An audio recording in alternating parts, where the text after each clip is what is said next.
अफराज साहब, हमने देखा इस पूरी सूरत हाल में बड़ी एक पॉलिटिकल जो हारमनी की पाकिस्तान के अंदर ज़रूरत थी, जिसका एक फुकदान पाया जा रहा था तवील अरसे से, वो हमने देखी इस पूरे मामले पे। अभी बल्कि चौधरी साहब भी बात कर रहे हैं और कह रहे हैं मेरे वज़ीर आज़म, जनाब वज़ीर आज़म पहले नहीं मानते थे, हमने एक नेशनल यूनिटी देखी।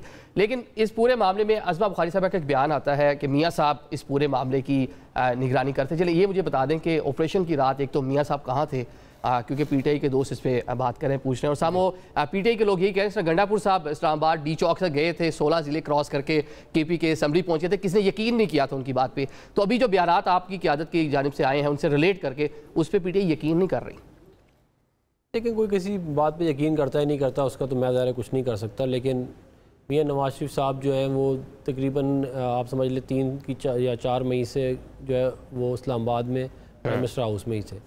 अच्छा, ये सारा कुछ जो है उनके सामने हो रहा था और वो ज़ाहिर एक क्रिटिकल सिचुएशन थी मुल्क के लिए।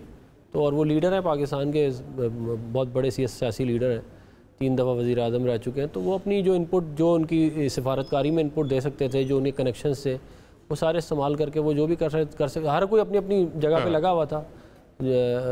हमारी अफवाज अपनी जगह पे लगी हुई थी, सिफारती अपने लगे हुए थे, हर कोई अपनी जंग लड़ रहा था, मीडिया पे अलग जंग चल रही थी।